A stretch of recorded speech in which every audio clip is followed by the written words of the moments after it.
जय जगन्नाथ बंधुगण आज आम जानिबा 29 नवेम्बर 2024 तारिख शुक्रवार दिनर मेष ठारू आरंभ करी मीन राशि पर्यंतर द्वादश राशि राशिफल विषय सर्वप्रथमे जानिबा मेष राशि विषय ता पूर्वर आम चैनल को जी नुआ करी आसिसंती तले थिबा लाल रंगर सब्सक्राइब बटन को दबाई आम चैनल को ऑल रे सिलेक्ट करंतु काहीकिना आमे अपलोड करिथिबा प्रत्येक वीडियोर नोटिफिकेशन आपण सर्वप्रथमे पाई परिबे।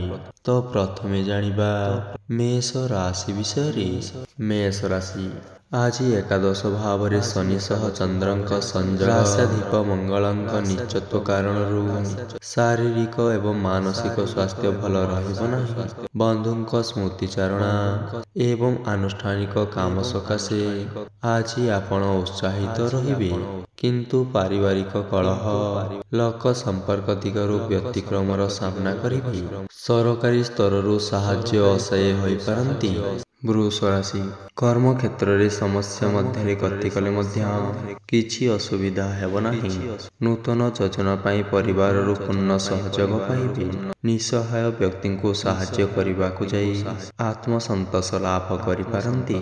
परिवार रे अर्थ किंबा जमी जमा को केंद्र करी आज आपणकर परिवार रे टणा अटरा देखा दे पारे।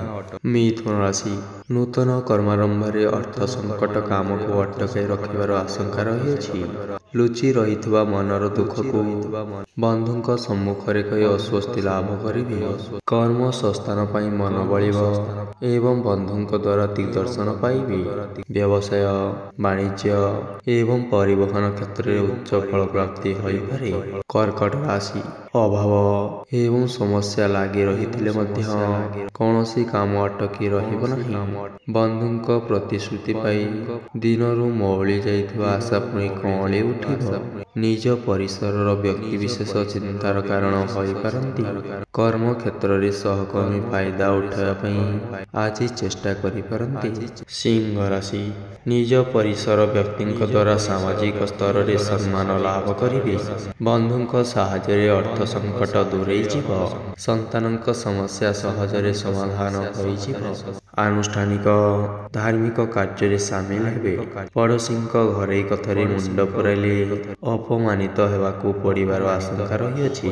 कन्या राशि स्वास्थ्य नियंत्रण रे रहिबारु अस्वस्थि लाभ करिबे। आत्मीय स्वजनक स्नेह एवं सहानुभूति सामयिक मन रे दुख को लाघव करि पारे। भल संपर्क नथिबा व्यक्ति को मिथ्या अभियोग सकाशे विरक्ति प्रकाश करि पारंती। आपणक कृतित्वर गुणगान करिबा सह कर्म क्षेत्र रे जणे सम्माननीय व्यक्ति सहायता करिबे। तुला राशि कर्म क्षेत्र रे सहकर्मी मनगढ़ा कथा को विश्वास करी भाव प्रवण होई पारंती। पारिवारिक संपर्क पूर्वपरि अक्षुण्ण रहिबा एवं बंधु मिलन पई योजना करिबे। दरकारी कागज पत्र किंबा जिनिस आवश्यक समय पाइबे नाही। आजिर यात्रा प्रीतिपद रहिबा एवं वाणिज्य व्यवसाय रे लाभवान हेबे। बीछ राशि परिवार विभिन्न जंजाल रे व्यस्त रहिबा हेतु मन अस्थिर रहिबा। भल संपर्क थिबा व्यक्ति को निकटतर पाई आत्महरा होई पारंती। आनुष्ठानिक काम संगठन सभा समिति एवं राजनीतिक क्षेत्र रे लक्ष्य हासिल करिबे। सामान्य प्रतिबंधक कारण विलंबित समय रे आशा पूर्ण होई जिवो।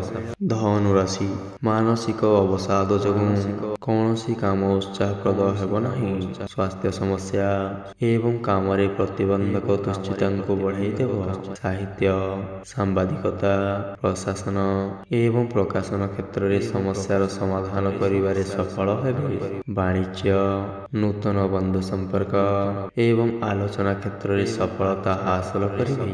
मकर राशि कर्म क्षेत्र रे आशाजनक सफलता पाइबा जोगु आज आपणकर मन खुशी रहिबो। ପରିବାରରେ ଭୁଲ ବୁଝାମଣାରୁ ଅଶାନ୍ତିକର ପରିବେଶ ସୃଷ୍ଟି ହୋଇପାରେ। ଆତ୍ମୀୟ ସ୍ୱଜନଙ୍କ ପରଶ୍ରୀ କାତରତା ଜନିତ କଟୁ ମନ୍ତବ୍ୟ ହେତୁ ଅନ୍ୟମନସ୍କ ହୋଇପାରନ୍ତି। ଉଚ୍ଚଶିକ୍ଷା, ବିଦେଶ ଯାତ୍ରା, ଆମଦାନୀ କାରବାର ଏବଂ ଶୁଭ ଖବରରୁ ଖୁସି ରହିବେ। କୁମ୍ଭ ରାଶି, ସରକାରୀ କାମରେ ପଦସ୍ଥ ବ୍ୟକ୍ତିଙ୍କ ସାନ୍ନିଧ୍ୟରୁ ଉପକୃତ ହେବେ। ଦୀର୍ଘ ଦିନରୁ ସ୍ଥଗିତ ରହିଥିବା କାମଟି ବନ୍ଧୁଙ୍କ ସାହାଯ୍ୟରେ ହଠାତ୍ ହୋଇଯିବ। ଯାତ୍ରା ସମୟରେ ଜିନିଷପତ୍ର ପ୍ରତି ସତର୍କ ନହେଲେ ହଜି ଯାଇପାରେ। ପୂର୍ବ ଆଲୋଚନା କ୍ରମେ ପ୍ରିୟଜନଙ୍କ ସହ ଦେବ ଦର୍ଶନ ସାଙ୍ଗକୁ ଭ୍ରମଣ ସୁଯୋଗ ଜୁଟିବ। ମୀନ ରାଶି, ଉପସ୍ଥିତ ବୁଦ୍ଧି ପ୍ରୟୋଗ କରି କର୍ମକ୍ଷେତ୍ରରେ ଅସାଧ୍ୟ ସାଧନ ରହିପାରିବେ।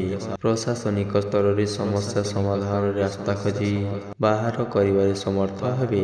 ପ୍ରତ୍ୟେକ କ୍ଷେତ୍ରରେ ବୁଝାମଣା ଠିକ ରହିବା ହେତୁ ଉତ୍ତର ଭାଦ୍ରବ ନକ୍ଷତ୍ର ପାରିବାରିକ ସ୍ଥିତି ଭଲ ରହିବ। ଶାରୀରିକ ଅବସ୍ଥାରେ ଉନ୍ନତି ଘଟିବା କାରଣରୁ ସାମୟିକ ଆଶ୍ୱସ୍ତି ଲାଭ କରିବେ। ତ ବନ୍ଧୁଗଣ, ଏହା ଥିଲା ଆଜିର ରାଶିଫଳ ବିଷୟରେ। ଯଦି ଆପଣଙ୍କୁ ଆମ ଭିଡ଼ିଓଟି ଭଲ ଲାଗିଥାଏ, ଲାଇକ୍, କମେଣ୍ଟ ଏବଂ ସେୟାର କରିଦିଅନ୍ତୁ। ରହୁଛି। ଜୟ ଜଗନ୍ନାଥ।